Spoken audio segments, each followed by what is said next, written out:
What are your tips to avoid situationships? Some women will tell you don't have sex without commitment. And if that's important to you, fine. I don't believe in treating sex like some kind of prize or dangling carrot. Because men will sometimes lie and manipulate you into thinking they're committing to a relationship just to get sex and then tell you that you assume too much. I think the best thing is to be able to spot emotionally unavailable men with commitment issues. Actions speak louder than words. Body language says a lot. Does he hold hands in public? If his touching is always flirty and sexual but doesn't cuddle when there's no sex, that's a big sign.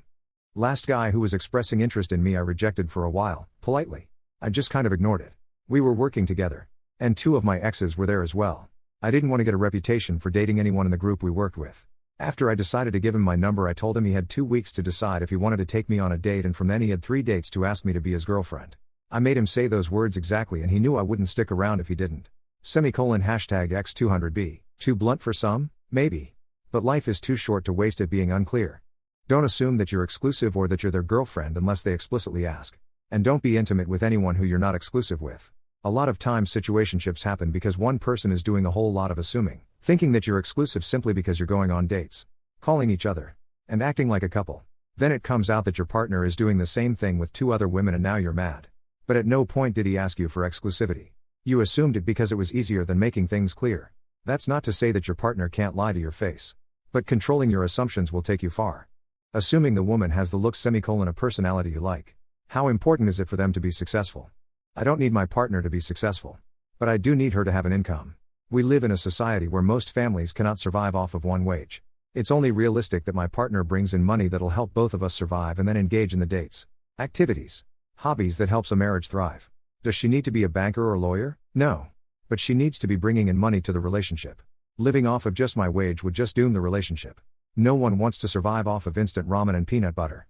And it would be all too easy for me to rationalize that ditching my partner would improve my standard of living. Because it would. I don't care at all about how much she makes. I'm more so attracted to someone doing something they really enjoy and are fulfilled in.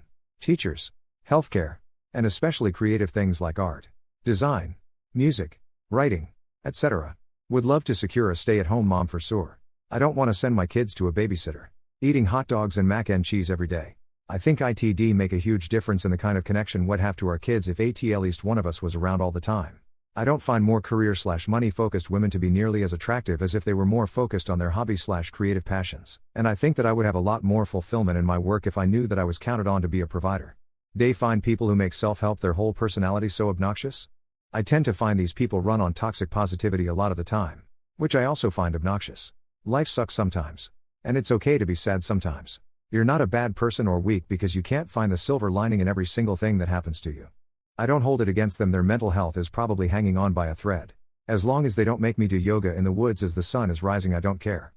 Personally, I find when anyone makes any one thing their entire personality, it's annoying. It doesn't matter what that one thing is or how much I like that one thing. When people try to make their whole personality that one thing, it gets super obnoxious.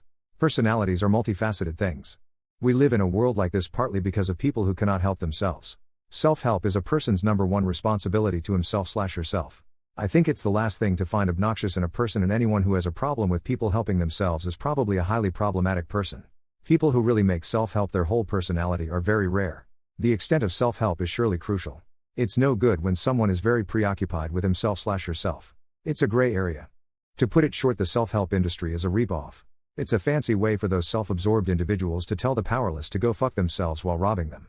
Now is there an exception? Hardly. Most will be fluff, to put it lightly. You will find their tactics common with cults.